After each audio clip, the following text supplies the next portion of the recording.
Bonjour à tous et bienvenue sur Piston et Savon. Aujourd'hui, on répare des cuirs abîmés.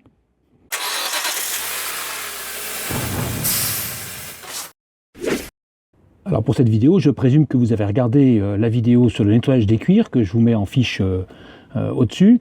Et donc aujourd'hui, on va bien sûr quand même nettoyer avec le nettoyant fort les cuirs avant de les traiter.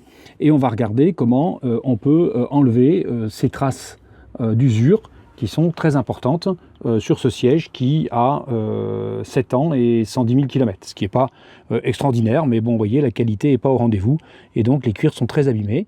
On va donc essayer de voir comment on peut rattraper ça. Ce ne sera pas parfait, parce que c'est très abîmé ici, mais ce sera mieux que ce que c'est. Donc pour ça, on utilise un certain nombre de produits. Donc j'ai choisi la marque Colorlock parce que pour moi c'est la meilleure et la plus adaptée.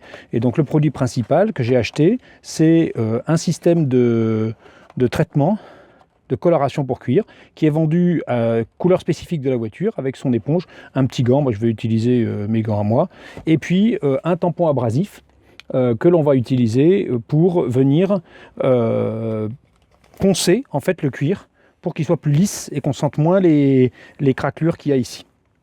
Donc c'est parti.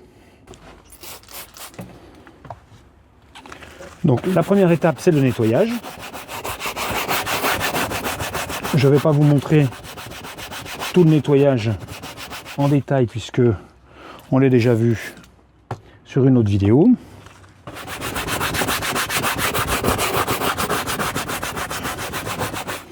Donc j'ai effectivement acheté cette petite mousse à poncer spéciale cuir.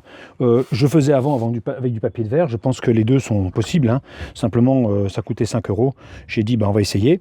Donc moi, je préfère y mettre un petit peu de lubrifiant dessus, c'est-à-dire un APC, histoire de ne pas travailler complètement à sec. Et puis, on vient frotter doucement pour lisser les cuirs dans la partie abîmée.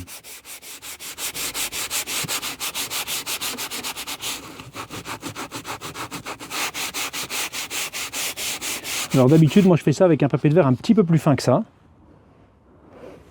Donc il faut y aller un peu doucement. Mais voilà, ça redonne le côté lisse.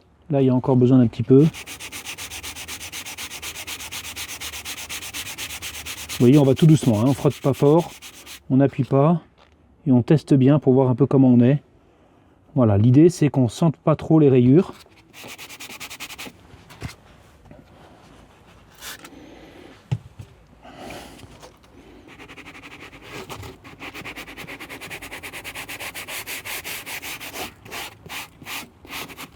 Sans trop abîmer les coutures quand même.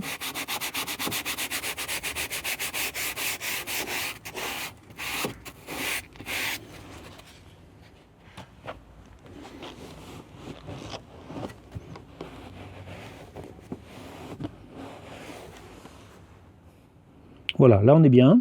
Alors là il y a un trou, je vous l'ai montré tout à l'heure. Donc ce trou là qui doit être abîmé, ça doit être la ceinture qui abîme comme ça. Ça on va pas le boucher, d'accord? Mais par contre, alors je crois qu'il y a des produits qui pourraient le faire, mais bon moi j'ai pas. En plus c'est très souple et c'est très utilisé cette partie là, puisque on s'y appuie dessus chaque fois qu'on rentre. Et on a la ceinture. Donc l'idée ça va simplement être de recolorer ça. Alors le risque qu'on a, c'est d'être obligé de recolorer tout le siège, parce que la couleur qu'on m'a vendue, c'est la couleur d'origine, et que c'est peut-être plus tout à fait la couleur qu'on a maintenant. Donc l'important, avant d'utiliser la couleur, c'est d'être bien propre, d'être bien lissé et d'être bien dégraissé. Je vous rappelle que c'est une peinture en fait, donc ça s'applique comme une peinture, mais ça a tous les inconvénients d'une peinture. C'est pour ça que vous entendez la bille à l'intérieur.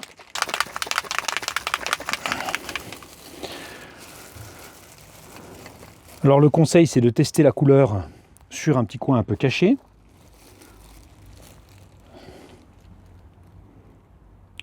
Même si là, je suis sur référence constructeur.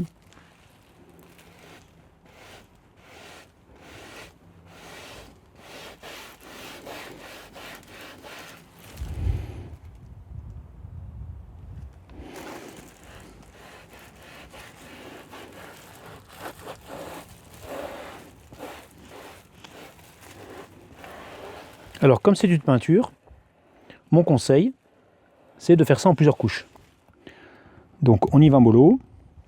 C'est pas la peine de trop couvrir. Et l'idée, c'est d'aller de couture à couture et de faire par panneau. C'est quand même plus facile et ça permet d'avoir un meilleur résultat. Puisque si on a une petite différence de couleur, il vaut mieux que ce soit sur un panneau entier.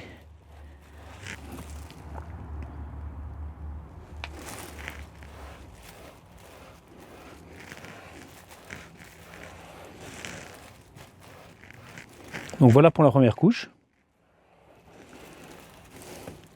Et donc maintenant, on va procéder au séchage accéléré, puisque ça se fait avec un sèche-cheveux pas trop chaud. Donc je règle la chaleur sur 1 et puis en avant.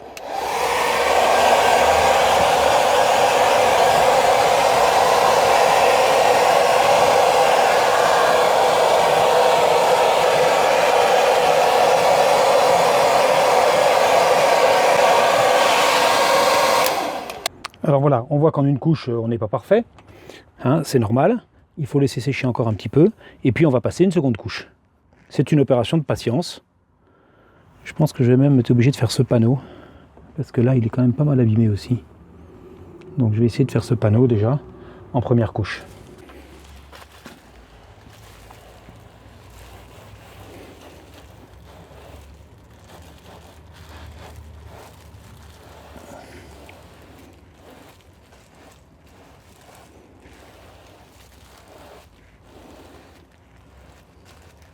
Comme le cuir n'est pas très abîmé sur ce panneau, il faut en mettre moins, c'est normal. Hein. Voilà. Là, c'est pas mal du tout.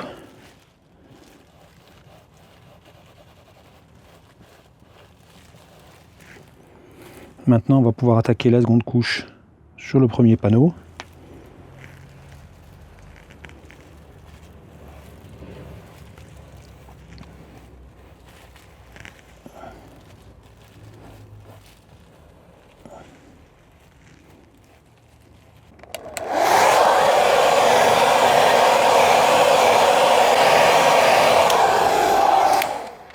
Donc bien sûr ici il va falloir quand même pas mal de couches, hein, puisque on est bien au-delà du cuir un petit peu abîmé ou lissé, mais vraiment il est craquelé.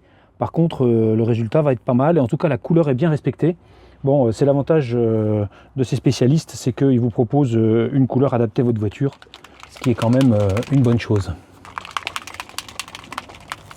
Donc le séchage complet c'est 24 heures. Donc ce que je propose moi c'est de laisser comme ça avec quelques couches de peinture.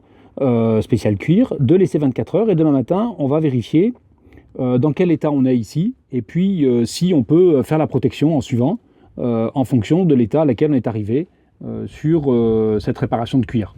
Donc par contre vous voyez que la couleur est bien respectée. Si vous avez un noir c'est encore plus facile parce que là il n'y a pas de problème de couleur, vous pouvez teinter très fort et ça va très vite. Je l'ai déjà fait sur ma Z3 et donc là rendez-vous demain matin pour voir les résultats. Donc après 24 heures de séchage, on va regarder ce que ça donne au niveau résultat. Donc on voit qu'on a bien atténué les problèmes. D'abord le cuir est lisse, et ça c'est très important, c'est dû au ponçage. Et ensuite la couleur revient bien. Donc moi ce que j'ai envie de faire c'est quand même de refaire une petite couche sur ces traces là. Mais on voit que même ce panneau qui a été fait il est bien. Et puis après on fera la fixation avec un produit fixateur là, qui est vendu avec.